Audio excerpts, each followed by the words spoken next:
नमस्कार दोस्तों, आप सबका स्वागत है। बिहार बोर्ड मैट्रिक परीक्षा के लिए विज्ञान का बहुत महत्वपूर्ण ऑब्जेक्टिव प्रश्न। दोस्तों, आप इस वीडियो को अंत तक जरूर देखें क्योंकि इसकी दो प्रश्न निश्चित रहेगा विज्ञान में। तो देखिए, पहला प्रश्न आप देख रहे हैं कि उत्तल दर्पण से बना प्रतिबिंब होता है। उत्तल दर्पण से बना प्रतिबिंब होता है। ऑप्शन ए हमेशा सीधा, ऑप्शन बी हमेशा उल्टा, ऑप्शन सी उल्टा भी और सीधा भी। तो इस प्रश्न का उत्तर हो जाएगा आपका ऑप्शन नंबर ए, बिल्कुल सही है। उत्तल दर्पण से हमेशा प्रतिबिंब बनता है सीधा। उत्तल दर्पण से बना प्रतिबिंब होता है हमेशा सीधा। ऑप्शन नंबर ए सही है। अगला प्रश्न आपका देखिए, किसी वस्तु बीम का आवर्धित काल्पनिक प्रतिबिंब बना होता है। किसी वस्तु बीम का आवर्धित काल्पनिक प्रतिबिंब बना होता है। ऑप्शन ए समतल दर्पण से, ऑप्शन बी उत्तल दर्पण से, ऑप्शन सी अवतल दर्पण से, ऑप्शन डी इनमें से सभी। तो इस प्रश्न का उत्तर हो जाएगा आपका ऑप्शन नंबर सी, बिल्कुल सही है। अवतल दर्पण से किसी वस्तु बीम का आवर्धित काल्पनिक प्रतिबिंब बनता है। तो काल्पनिक प्रतिबिंब किससे बनता है? अवतल दर्पण से। ऑप्शन नंबर सी बिल्कुल सही है। अगला प्रश्न है आपका कि दाढ़ी बनाने के लिए उपयुक्त गोलीय दर्पण में सीधा प्रतिबिंब प्राप्त करने के लिए चेहरे को रखना चाहिए दर्पण के वक्रता केंद्र पर, दर्पण के वक्रता केंद्र के बाहर, या वक्रता केंद्र और फोकस के बीच, या मुख्य फोकस और ध्रुव के बीच। तो इस प्रश्न का उत्तर हो जाएगा आपका हमेशा जो है कि मुख्य फोकस और ध्रुव के बीच में रखना चाहिए। प्रश्न था दाढ़ी बनाने के लिए उपयुक्त गोलीय दर्पण में सीधा प्रतिबिंब प्राप्त करने के लिए चेहरे को कहाँ रखना चाहिए? मुख्य फोकस और ध्रुव के बीच। ऑप्शन नंबर डी सही है। अगला प्रश्न आपका, गोलीय दर्पण की फोकस दूरी उसकी वक्रता त्रिज्या की आधी होती है, दुगुनी होती है, या तिगुनी होती है, या चौथाई होती है। तो गोलीय दर्पण की फोकस दूरी उसकी वक्रता त्रिज्या की आधी होती है। ऑप्शन नंबर ए बिल्कुल सही है। गोलीय दर्पण की फोकस दूरी उसकी वक्रता त्रिज्या की आधी होती है। ऑप्शन नंबर ए सही है। अगला प्रश्न आपका, हजामत बनाने के लिए जिस दर्पण का व्यवहार किया जाता है वह होता है उत्तल, अवतल, समतल, उत्तल और अवतल दोनों। तो हजामत बनाने के लिए जिस दर्पण का व्यवहार किया जाता है वह होता है अवतल दर्पण। ऑप्शन नंबर बी सही है, अवतल दर्पण। अगला प्रश्न है, जब किसी वस्तु को अवतल दर्पण के सामने प्रधान फोकस और ध्रुव के बीच रखा जाता है तो किस प्रकार का प्रतिबिंब बनता है? जब किसी वस्तु को अवतल दर्पण के सामने प्रधान फोकस और ध्रुव के बीच रखा जाता है तो किस प्रकार का प्रतिबिंब बनता है? वास्तविक और उल्टा, वास्तविक और बड़ा, वास्तविक और वस्तु के बराबर आकार का, या काल्पनिक और सीधा। तो इस प्रश्न का उत्तर हो जाएगा आपका काल्पनिक और सीधा। अगला प्रश्न है, मोटर गाड़ी के चालक के सामने लगा रहता है। मोटर गाड़ी के चालक के सामने लगा रहता है उत्तल दर्पण। ऑप्शन नंबर सी सही है। अगला प्रश्न है, जो सतह नियमित रूप से प्रकाश का परावर्तन करता है वह है। जो सतह नियमित रूप से प्रकाश का परावर्तन करता है वह है दर्पण। वह है क्या? दर्पण। ऑप्शन नंबर बी बिल्कुल सही है। जो प्रकाश का परावर्तन कर दे उसे क्या कहेंगे? दर्पण। अगला प्रश्न है, उत्तल दर्पण द्वारा बना प्रतिबिंब होता है। उत्तल दर्पण द्वारा बना प्रतिबिंब होता है काल्पनिक और छोटा, काल्पनिक और छोटा। अगला प्रश्न है, एक अवतल दर्पण की फोकस दूरी 12 सेंटीमीटर है, उसकी वक्रता त्रिज्या होगी। एक अवतल दर्पण की फोकस दूरी 12 cm है, तो उसकी वक्रता त्रिज्या क्या हो जाएगी? वक्रता त्रिज्या क्या हो जाएगी? दुगुनी। यानी आप यहां देख रहे संकेत r बराबर क्या होता है? 2f। तो 2 और f फोकस दूरी कितना दिया गया है? 12। तो 2 गुना 12 बराबर कितना हो जाएगा? 24। यानी कि ऑप्शन नंबर बी सही है।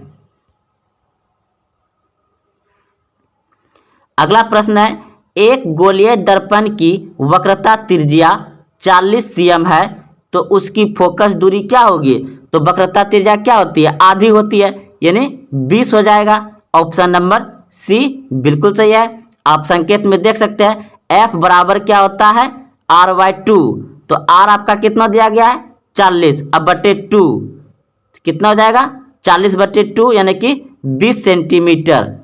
एक गोलीय दर्पण की वक्रता त्रिज्या 40 है, तो उसकी फोकस दूरी क्या हो जाएगी? आधी हो जाएगी, 20 cm। अगला प्रश्न है, 10 सेमी फोकस दूरी वाले एक अवतल दर्पण के सामने 20 cm की दूरी पर एक वस्तु बीम रखने पर प्रतिबिंब बनेगा। दर्पण के वक्रता केंद्र पर। कहां बनेगा? दर्पण के वक्रता केंद्र पर। ऑप्शन नंबर ए सही है।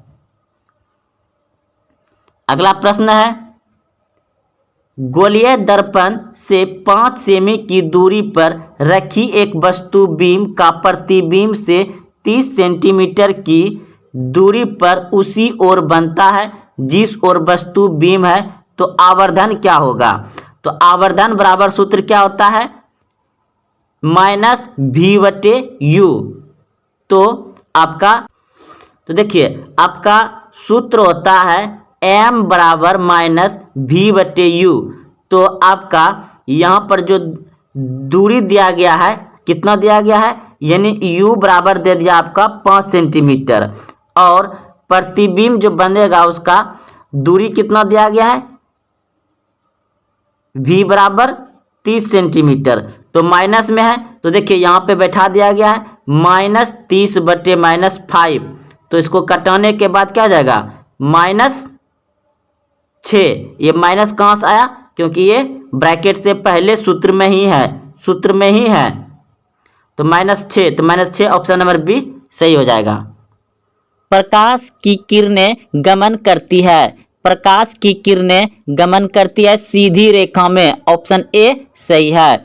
अगला प्रश्न है, प्रकाश का वेग न्यूनतम होता है। प्रकाश का वेग न्यूनतम होता है तो कांच में। ऑप्शन नंबर डी सही है। कांच में प्रकाश का वेग न्यूनतम होता है। अगला प्रश्न है, मोटर गाड़ी के चालक के सामने लगा रहता है। मोटर गाड़ी के चालक के सामने लगा रहता है उत्तल दर्पण। ऑप्शन नंबर बी सही है। अगला प्रश्न है, मोटर कार के हेडलाइट में किसका प्रयोग होता है? मोटर कार के हेडलाइट में किसका प्रयोग होता है? तो ऑप्शन नंबर सी बिल्कुल सही है, अवतल दर्पण का। अगला प्रश्न है, समतल दर्पण द्वारा बना प्रतिबिंब होता है। समतल दर्पण द्वारा बना प्रतिबिंब होता है काल्पनिक। ऑप्शन नंबर बी सही है। अगला प्रश्न है, लेंस की क्षमता का SI मात्रक है। लेंस की क्षमता का SI मात्रक है, तो ऑप्शन नंबर ए बिल्कुल सही है, डायोप्टर। लेंस की क्षमता का SI मात्रक क्या है? डायोप्टर। अगला प्रश्न है, मानव नेत्र में प्रकाश की तीव्रता को नियंत्रित करता है। मानव नेत्र में प्रकाश की तीव्रता को नियंत्रित करता है पुतली। ऑप्शन नंबर ए सही है। अगला प्रश्न है, मानव नेत्र में प्रकाश को फोकस करने के लिए जिम्मेदार है। मानव नेत्र में प्रकाश को फोकस करने के लिए जिम्मेदार है, तो ऑप्शन नंबर बी बिल्कुल सही है, लेंस। अगला प्रश्न है, मानव नेत्र में रंगों को देखने के लिए जिम्मेदार है? मानव नेत्र में रंगों को देखने के लिए जिम्मेदार है, तो ऑप्शन नंबर सी बिल्कुल सही है, दृष्टिपाटल। अगला प्रश्न है, मानव नेत्र में दृष्टि की तीव्रता को नियंत्रित करता है, तो यह अभी तुरंत हो गया है, ऑप्शन नंबर ए हो जाएगा, पुतली। पुतली जो है कि मानव आंख में तीव्रता यानी कि प्रकाश का जो तीव्रता होता है उसे नियंत्रित करता है। अगला प्रश्न है, विद्युत धारा का एसआई मात्रक है? विद्युत धारा का एसआई मात्रक है एम्पियर, ऑप्शन नंबर ए सही है। अगला प्रश्न है,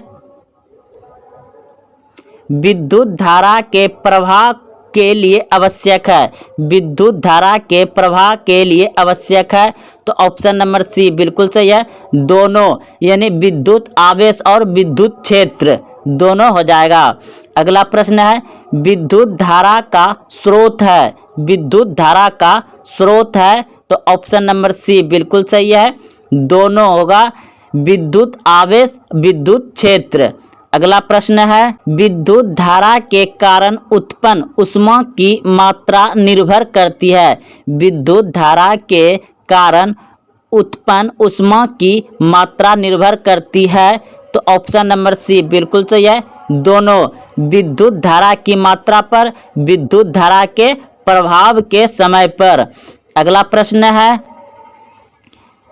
विद्युत धारा के कारण उत्पन्न चुंबकीय क्षेत्र की शक्ति निर्भर करती है? विद्युत धारा के कारण उत्पन्न चुंबकीय क्षेत्र की शक्ति निर्भर करती है, तो ऑप्शन नंबर सी बिल्कुल सही है, दोनों, विद्युत धारा की मात्रा पर, विद्युत धारा के प्रभाव के समय पर। मानव नेत्र में रंगों को देखने के लिए जिम्मेदार है, तो ऑप्शन नंबर सी बिल्कुल सही है, दृष्टिपाटल।